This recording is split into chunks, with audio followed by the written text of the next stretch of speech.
It reminds me, I fell behind on posting all the recordings. My apologies. I did post all of them this weekend, so they're all up to date. Okay. So yeah. Anyways, in the video, I've more formally defined what a polynomial is, but essentially it's something that has various powers. We don't want multiple y's flying around. We don't want square roots. We don't want have something like, I don't know, divided by x to the 50 or something like that. We just want kind of this nice form of list a coefficient, list a term.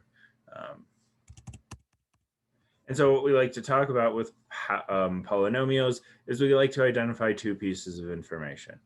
Well, more than that potentially, but for starters, we like to identify two pieces of information: the degree of the polynomial and the leading coefficient of the polynomial.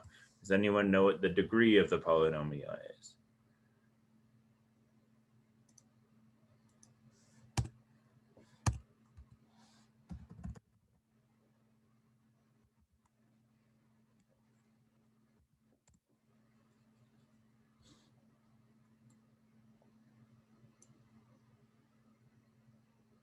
No, quiet crowd today. It's the highest power. And the leading coefficient,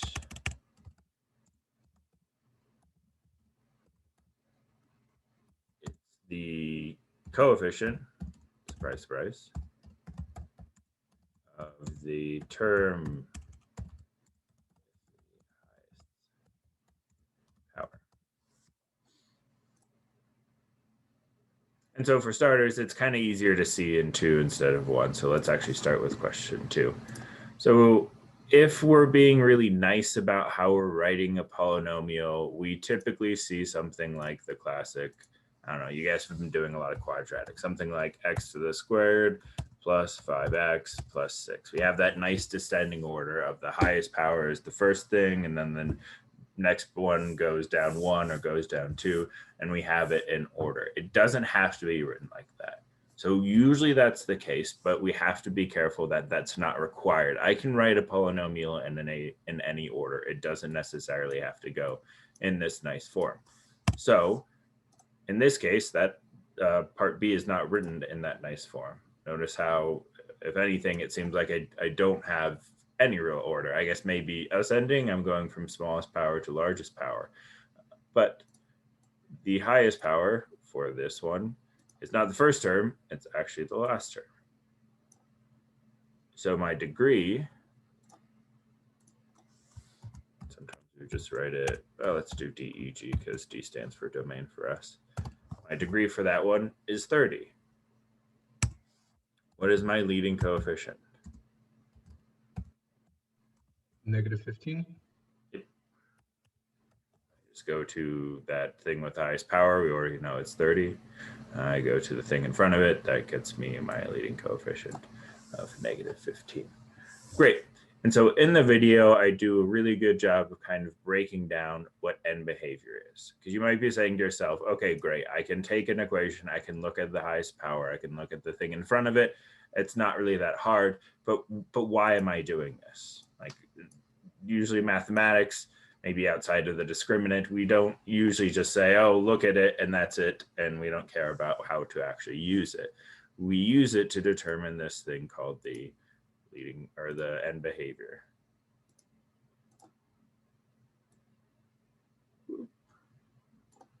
And so in the video, I do a good job of breaking it down. But what's kind of interesting is that I don't really know what this graph looks like. I don't. Personally, I know kind of a shortcut of what the general shape looks like. And that entire general shape is based on this guy. For end behavior, these two first terms are meaningless. And so what do I mean by end behavior? Well, I pulled up the actual moment in the video when I talk about it. It's right here.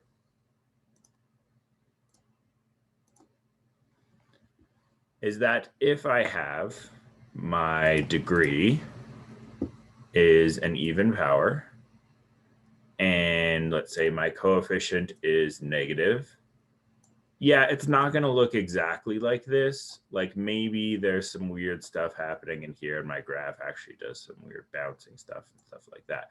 but the end behavior will look like this. Overall, my general shape will be going down on the left side of my graph and going down on the right side of my graph. So I get a lot of information about what the general shape of my graph looks like just by identifying these two things. I know where my graph's going to start. I know where my graph's going to end. Sure, the middle is a little bit weird, and we'll talk about that probably in a bit, maybe next class period, but I do know what the general overall shape is. And so in our example, oh yeah, we had an even power. In our example, our power was, or our degree was 30, so we had an even power. And our leading coefficient was, it was -15? Yeah, -15. And sometimes we write the leading coefficient as K.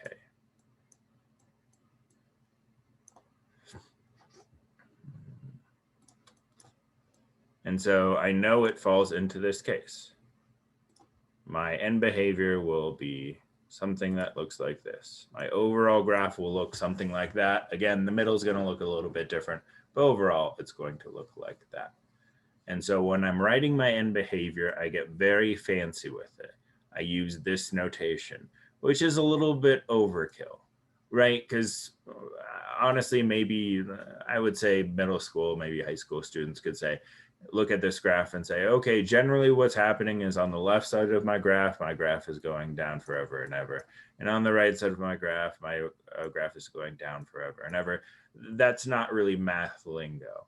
And so what this is telling me is as x goes to infinity, so as my graph goes to the right,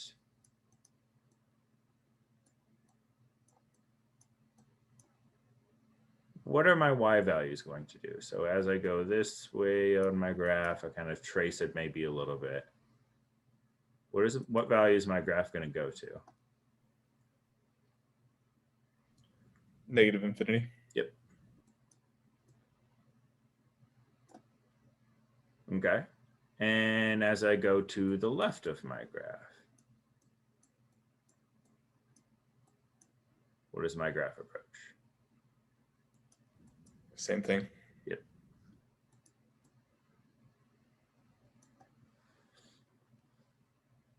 And so notice how in all of these, I haven't filled them out, and I do fill them out in the video. Notice how in all of these cases, I start with this. I'm always starting with as x goes to infinity, as x goes to -infinity. That's because how I always want to talk about what happens as my graph goes to the left, what happens as my graph goes to the right. So anytime I'm writing my end behavior, I start with this. And what changes is that I say, okay, well, my graph goes to -infinity, or my graph goes to, or my f of x goes to +infinity. So I have to fill in the blanks. So you have some options. On your note card, you could potentially fill out this entire table. Not a bad idea. There's a lot of pieces of information going on there. Or you could write a much more smaller table and say, oh, okay, well, I want to have when k is greater than 0, when k is less than. I want to have even and odd powers, but then just sketch the graphs. Because if you really understand what end behavior is, well, you can fill in the blanks from that. So, and honestly, in this case, I don't really have these memorized personally because I think, okay, what's a nice graph that has an even power? Oh, x squared. We've seen x squared a lot. Okay, what's a graph that have the leading coefficient that's positive? 1x squared works fine as well. Oh, that's this general shape. And then I can fill out my end behavior. Same logic here. Okay, even power, let's think x squared again. Leading coefficient, let's say -1. Ah, that's this graph. So that's kind of the spectrum of how to use this table. Is if you don't feel comfortable at all with end behavior, it's not a bad idea to take down this entire table. That, again, I fill out in the video. Or if you feel somewhat comfortable with it, maybe just draw the pictures. And then if you've done a lot of practice with end behavior, it's not that hard to fill in the blanks of saying, okay, yeah, I know I have, my cases are either even power, odd power. There's not really other options for that. My leading coefficient is positive or negative. There's not really any other options outside of that. And then just yourself draw these examples maybe on the first page of your test or something as a reference. Great. So this is the answer right here to this question. My end behavior is this. I would write down that entire thing, maybe not the right and the left thing unless that really helps you. But my final answer would be everything else. Any questions about that first example?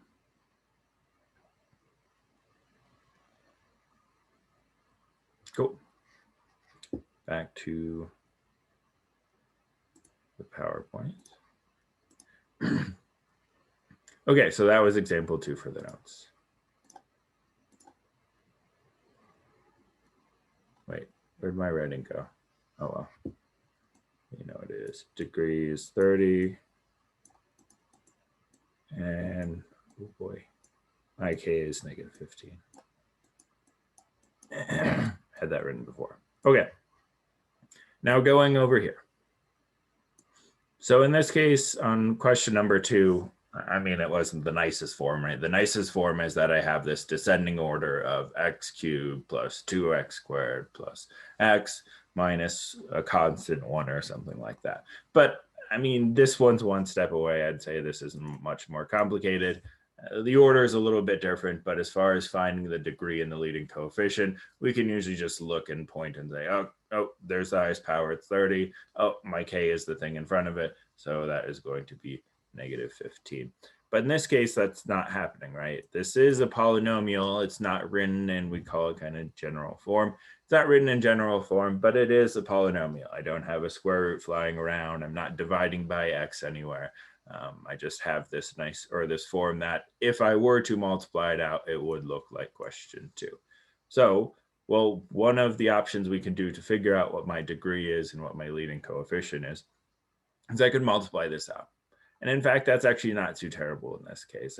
I would only have to use the distributive property twice, but potentially we could have 4 different things that look like this, and one of them could be squared, and that would be a giant headache to figure out what the degree and the leading coefficient is. So we can be a little bit more clever about it. So the only things I really care about with my degree and my leading coefficient are the x values, specifically the largest x value. And so if I were to multiply this entire thing out, well, I would have an x times a 2x times an x squared. Yes, there's something else there. I'm fully aware of that. But that other thing there is not the highest power. So it wouldn't contain the degree and it wouldn't contain the leading coefficient. And so that's the shortcut we have, is that if I have a case where I can see all of my x's, I add my powers. So I have an x to the first here, an x to the first here, an x squared. So what's my degree going to be?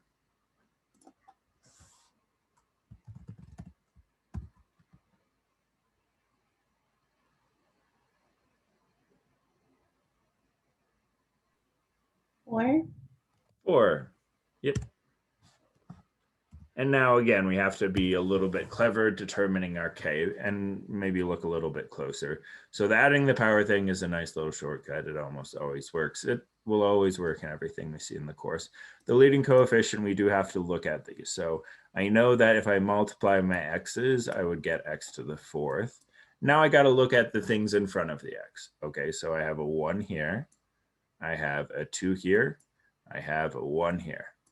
So 1 times 1 is 1, times 2 gets me 2. So my leading coefficient is 2. And sure, you might have to be a little bit careful of, okay, there's a power in front of here.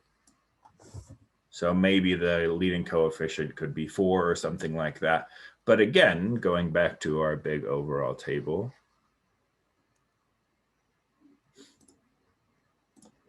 I don't really care that much about the exact value of my K. I care more so, is the K going to be positive or is the K going to be negative? So to kind of carry over what I had in the slide, my K was 4, or no, sorry, my degree was 4 and my K value was 2. So if my K value was 30, if my K value was 100, regardless what it is, as far as my table goes or which box I would choose, my K is going to be positive.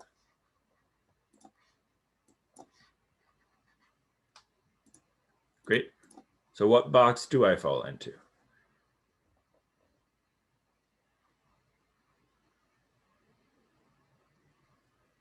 Top left. Bottom right one, top left one. I think someone said top left. Oh, okay. Sorry, I didn't hear it. Yep, have an even power. The degree is 4. Okay, so looking at my picture again, what is my end behavior as x goes to infinity? So that's to the right of my graph. What does my function go to? What is my Positive infinity. Positive infinity. And the left side of my graph. Same thing. Yep.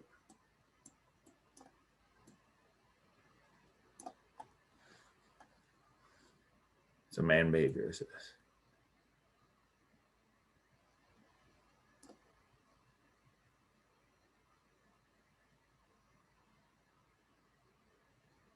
And so I think sometimes people kind of get lost in the translation of what I write down. You write down exactly what I wrote there, but as a practice, maybe I'll actually write it in my tablet so we can see, like, if I was approaching this on the test, how I would actually go about writing this down. So let's go ahead and do that.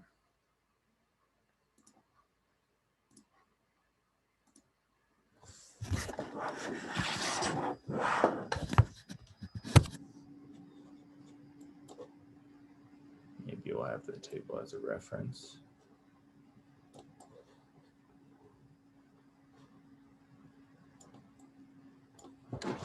So if this question comes out on the exam, it's gonna come out on the exam. Maybe not in this exact form, but I will ask you for end behavior for some sort of question. I would write, okay, my degree is 4. My leading coefficient, k, is equal to 2, which if I wanted to say, okay, that's greater than 0. You don't have to write that part, that's fine. And then if I had my chart as a reference, we saw that that's the even power. And I were to write this out, I would say my end behavior is going to be as x goes to positive infinity, f of x goes to positive infinity. And as x goes to negative infinity, f of x goes to positive infinity. So just so we can kind of see it in writing as opposed to kind of filling in a blank, because there won't be a fill in the blank question like that on the exam. That's how I would write it out. Yes, it's a little bit wordy, but we wrote that out for, I mean, probably more than 2 reasons, but 2 reasons I can think of why we write it like that is that's very formal mathematical. We're not doing as the graph goes to the graph goes up, and as the graph goes to the left, the graph goes up. This very clearly says what is happening mathematically to my graph. The other reason we write it like this is a very similar notation you will see in calculus. So again, if you're planning on going into calculus or even pre-calculus or stuff like that, you will see this notation a lot. It's called limits. People love talking about limits in both of those courses. Great. Any questions about this?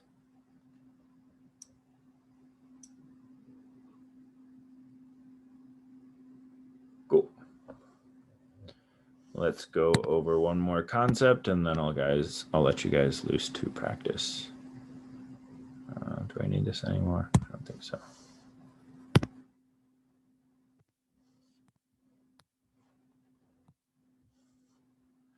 Okay, so, well, the next thing we like to talk about is zeros and multiplicities of a polynomial. So kind of hammer the concept home of what we did on the last slide. The last slide we talked about end behavior. It's really helpful to say, okay, as I go all the way to the left side, as I go all the way to the left side of my graph, it's going to do something like this. And then I don't really know what's happening here. And then as it goes all the way to the right, it's going to do something like that. And so what's happening here is determined by zeros and their multiplicity. So we're kind of building this case of, okay, I don't know what the graph of this polynomial looks like entirely, but I do know what's happening on the left side of the graph. I know what's happening on the right side of the graph. I know, or I have a very good idea of what's happening in the middle of the graph. So then this is essentially what my graph looks like. So zeros and their multiplicity. A zero is essentially the same thing. This is a mass symbol for essentially the same thing as the x-intercept. One of the biggest differences is something I've been mentioning time and time again in this class, is that if you're writing an x-intercept, you better be writing it as a point. It needs to be a point 2, 0, 5, 0, something to that effect. Zeros, you don't have to write it as a point. If it's a 0, you're telling me already we're talking about an x-intercept. So all I care about is that first value. I don't have to write it as a point. And that's essentially the only difference. So that's why I'm writing that equivalent sign. Yeah, technically they're not exactly equivalent, but it's essentially the same thing. When we're finding our x-intercepts, we're basically finding a 0 and vice versa. So looking at this function, what are my x-intercepts?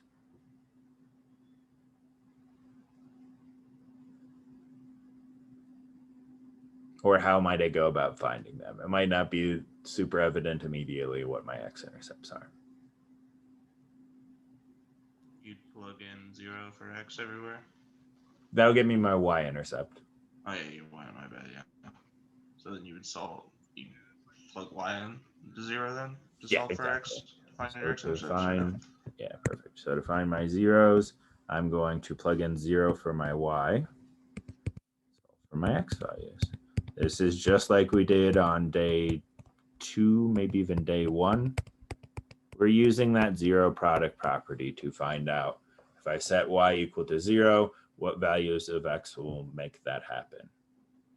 So this seems a little bit overwhelming. Oh, sorry, I'm missing a square. But when we were doing the zero product property, instead of trying to mess all of these things around and FOIL and distribute, really we have the power to say, oh, I just set each part equal to 0.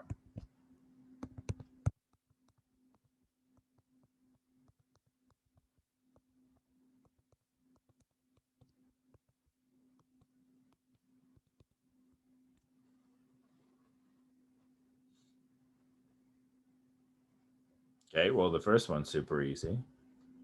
Divide both sides by 2. So x is equal to 0. Now, something that I like to do, and I'll explain why I like to do this shortly, is if I say x is equal to 0, I like to tie that to my actual factor. This is the one I solved for when I got x is equal to 0. Okay. How do I solve the second factor? This guy.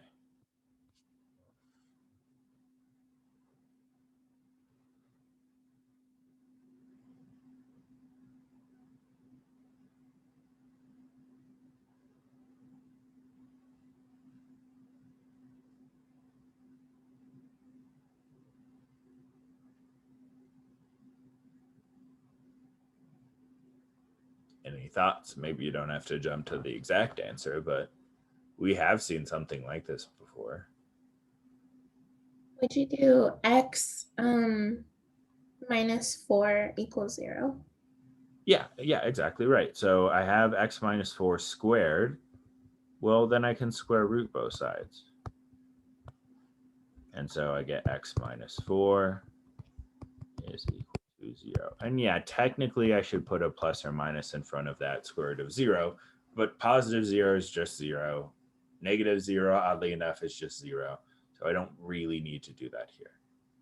So I get x minus 4 is equal to 0. Add 4 to both sides.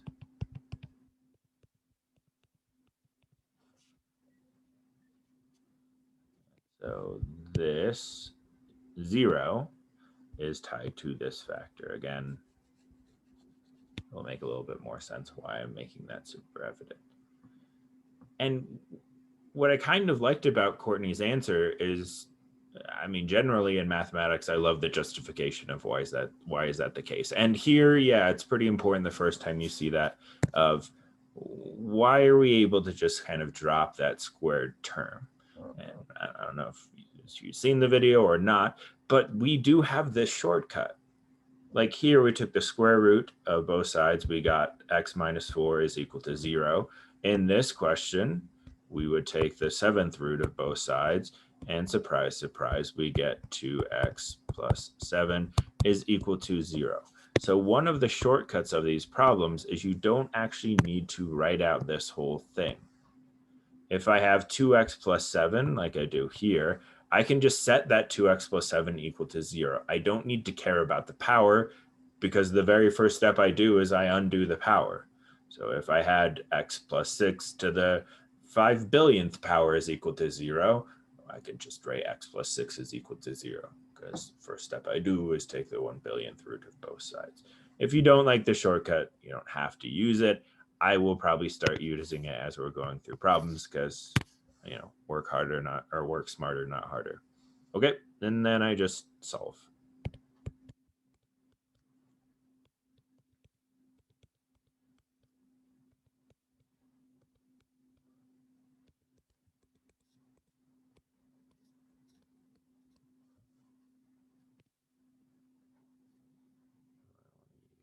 Orange.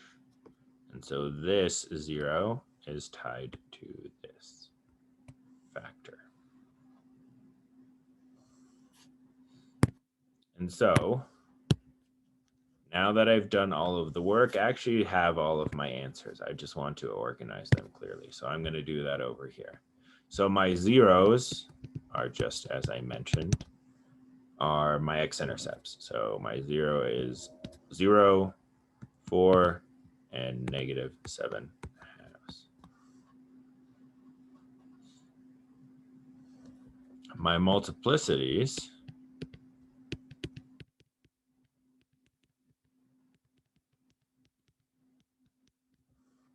are what powers each of these zeros are associated with. So that's the whole reason I was justifying.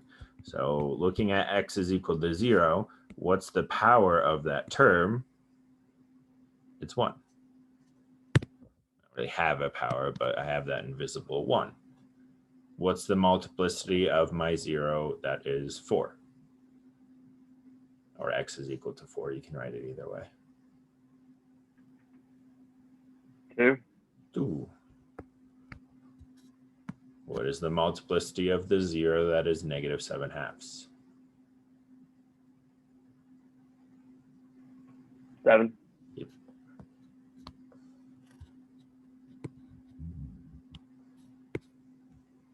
And that's how I would organize it. Yeah, there's a lot of other ways you could organize it. As long as you're making it very clear what 0 you have and what the multiplicity is, I don't really care. You could have over here written the multiplicity instead of having to reorganize everything. That's just how I do it. I believe that's how I do it on my answer key. That doesn't necessarily mean you have to do it that way. All right. So I think that's it for 5.1. Are there any questions? I think I may have missed how we went from the zeros and got the multiplicity. Yeah. So the whole reason why I was kind of tying each 0 back to their power. So the first one, I go to the original factor. The power is 1. So my multiplicity is 1 for 0. For the second one, I found my x is equal to 4. So that's this 0. What factor is that associated with? That's this factor with its power 2. That makes sense. Thank you. Yeah, no problem. Glad you asked. And yeah, maybe just for someone who still isn't fully grasping it, last one, this is my 0. I go back to my factor. Its power is 7. So that's how I'm getting those. That's a good question, though. Any other questions?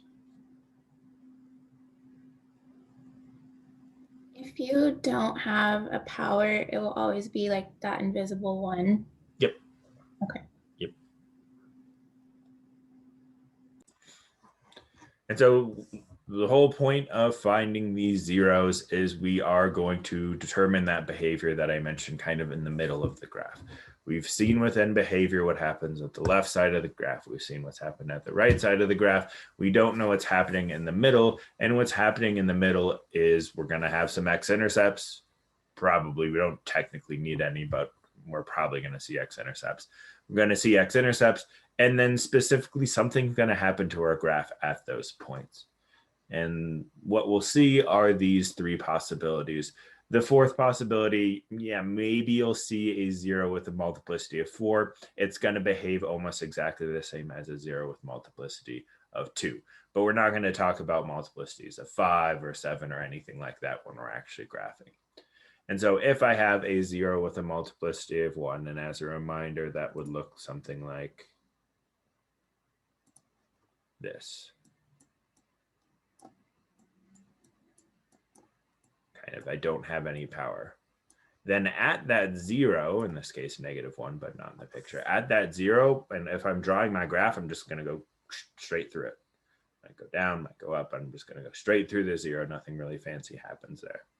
If I have something like in this case, if part of my polynomial has x minus 2, sorry, this is x plus 2 squared, then I know I have the x-intercept of 2.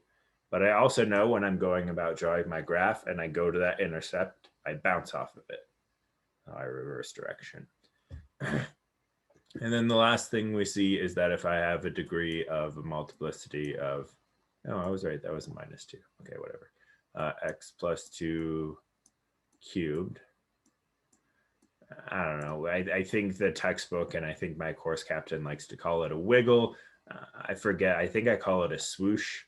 But it's almost the exact same as a cross. It's just a little bit more subtle of instead of a direct cross, it levels off kind of at that point and then goes up. I mean, we're going to be sketching the graphs on the exam, so I'm not going to dock you of like, oh, that didn't wiggle enough or swoosh enough. But you should somehow indicate that it's not just a straight line going through that point. Do something to be like, okay, maybe I'm not the best at sketching, but at least like it doesn't just straight up cross the graph normally. It does kind of change direction a little bit. So that's the whole purpose of these zeros. And now with this end behavior, or with this information, we should be able to determine the end behavior of the graph. We should be able to determine what's happening in the middle of the graph and get a pretty good idea of what my graph is doing overall. Any questions about zeros? Cool. Now, oh. Someone in the chat. I need to pop out the chat more often. Swoosh is cooler, James. You get it. Okay.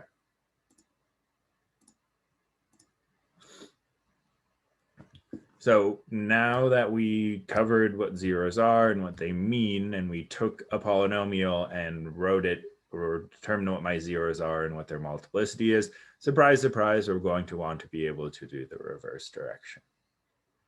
And so that's what's happening here. Here, it's asking me to write a polynomial with the given information.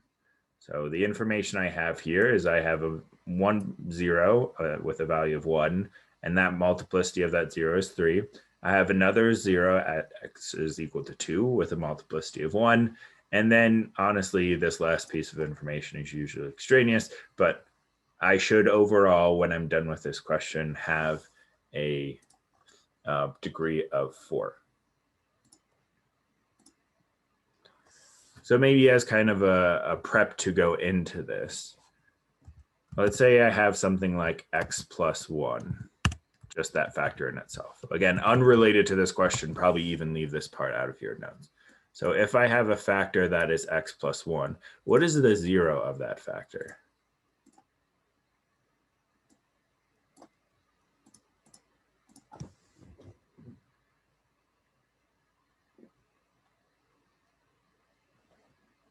Guy. Would it be -1 as the 0? Exactly right. And so that's kind of what I want to illustrate here is that when we are given a 0 or when we are given a factor, the 0 is the opposite of this sign, right? The 0 of this is -1. And so to reverse that, if you give me a 0, my factor will have the flip of that sign. And so I'm going to write out my polynomial. It will be a function. But my very first 0 is going to be x minus 1. I'm flipping the sign of that 0 to write it as a factor.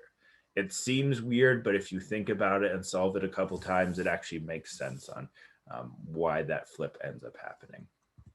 And my multiplicity is 3. What's my second factor?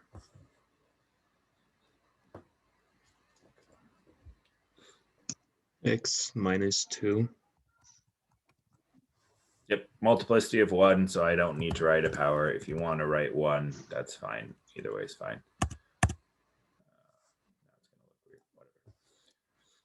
And so that's my final answer. And usually these questions are written more like, for the following, write the simplest. And even if it doesn't say that, you should generally, when you're approaching these problems, think, I'm going to keep it as simple as possible. So what does that mean? So this answer is correct. Technically, if I did this, that answer is correct. Technically, if I did something like that, the answer is correct.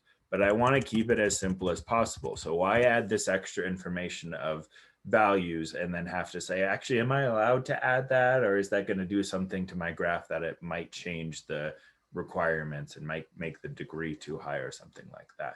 So don't overdo these problems. If it's asking you specifically, okay, make sure your polynomial has a multiplicity of 3 for a 0 of 1 and a 0 of 2 with a multiplicity of 1. The degree total is 4, right? Because 3 plus 1 is 4. Don't do any more with it. Say, great, I met the requirements. I met the minimum amount. I'm done with the question. And that becomes a little bit more important on this question. So here, I'm asked to find a polynomial with zeros of 1 and 2 again. That's kind of lame. Zeros of 1 and 2 again. And sure, I could write it just like we did the previous problem. Technically, those have a 0 of 1 and a 0 of 2. Same thing with this. Same thing with this. But those are going to be much harder to deal with, much harder to solve. And so I'm going to start with just, okay, well, why make the power any bigger than it has to be? X minus 1, x minus 2. But I do need to go through this point.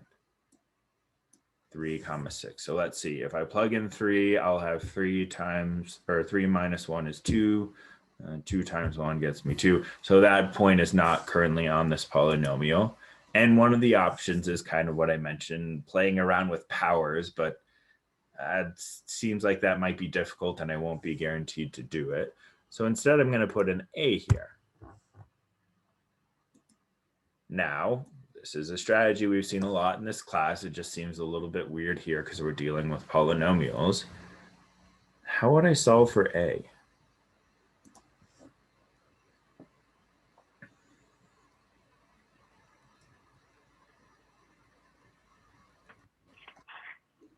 You plug in 6 for the y value and then 3 for the x value. Mm-hmm. So I know my graph has to go through that point. So I will take my f of x, replace it with a 6, take both of my x's, replace them with 3's, and solve.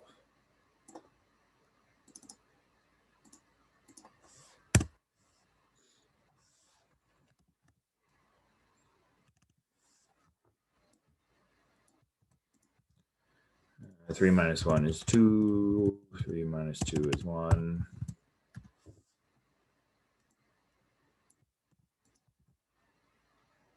So I get 2a is equal to 6. So I get a is equal to 3.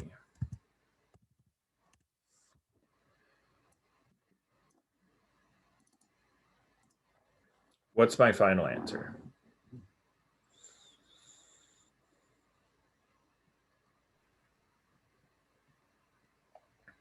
F of x equals 3 times x minus 1 times x minus 2, or parentheses.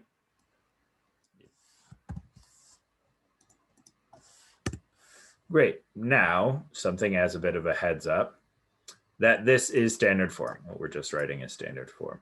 If the question like this might be something MyMathLab does to you, if it asks you to write it in general form, you do have to FOIL this out. So if this shows up on the exam, there's going to be something very similar to this on the exam. Then you can leave it like this. I'm fine with you leaving it in standard form. Why kind of test you on foiling when we've done foiling over and over and over in this course? But if MyMathLab is asking for a general form, you need to FOIL it out. The good news is it probably won't be anything more complicated than this. Like this would be a headache to FOIL out. One sec.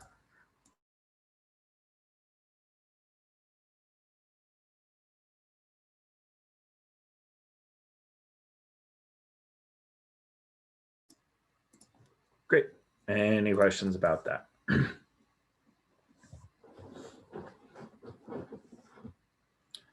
Okay, well, let's see how far I get in this example. If I get to the end of the class period, I will just continue it next time. So this is kind of the big overall question. There will be a question like this on the exam. You will be asked to find all of this information. Make sure you feel comfortable with this. Where'd my writing pen go? Okay. So really this question could have been asked like this. Like if we were being particularly mean about it, and then we won't be mean about it on the exam, this part is almost meaningless. Because if I tell you to graph, there isn't a whole lot of skills or anything that you could use other than maybe just straight up cheating that would allow you to graph without finding these pieces of information. You need everything here other than maybe the y-intercept in order to give me a final graph. You need to give me the end behavior. You need to give me the multiplicities of the zeros so that you can take all of this information and combine it to make one nice graph. So for starters, well, let's find that end behavior. How might I find the end behavior of this graph?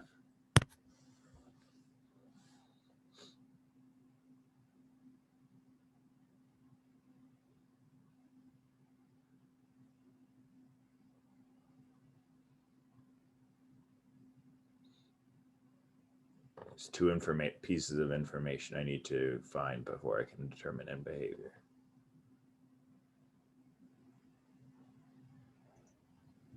Don't you gotta find the intercepts?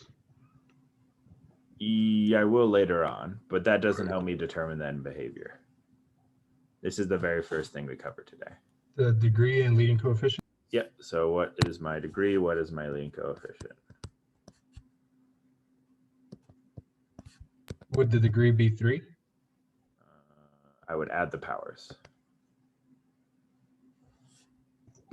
5? Yep. So I think there's some confusion kind of bouncing back and forth. So if I have something where I don't have parentheses, right? I have something kind of multiplied out very nicely like this. Then my degree is I just point out the highest power. Great job, mate.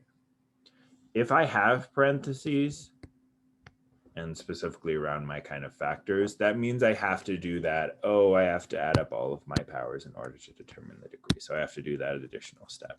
But I understand the confusion. I kind of quickly whipped back and forth between the two.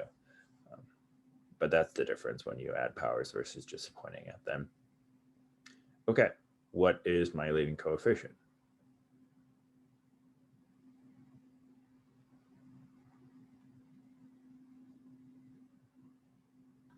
Would it be -2? It is -2. And I would argue I don't really care about the actual value. Why would I say that? What really do I need? What piece of information do I really need to know in order to determine end behavior? Whether it's positive or negative. Yeah, so sure, k is equal to -2. That's perfectly fine. But the important thing is k is less than 0.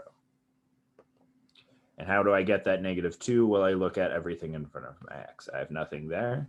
I have nothing there. So even if I take it to the 3rd power or the 5th power, it's just going to be 1. And then I'm multiplying it by -2. So that's where that comes from. Okay, so what's my end behavior? Regardless of what it's going to do, I am going to have an as x positive infinity, f of x does something, and as x goes to negative infinity, f of x does something. What are those somethings?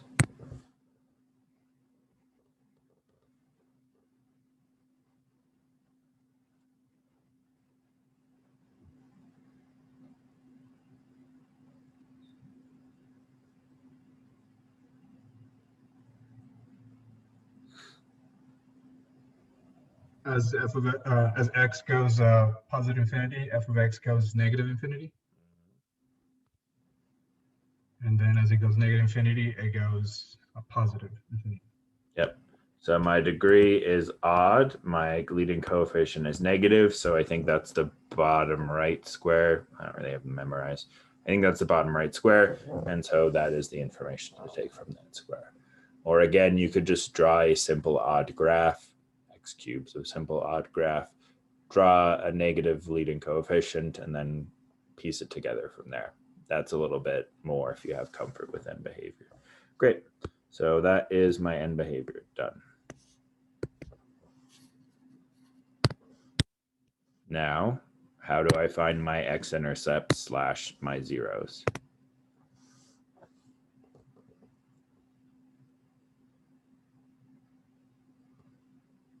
I would argue you could look at this immediately and find out what your x-intercepts are. Or maybe do a little bit of math. -1, 0, and 1, 0. Mm-hmm.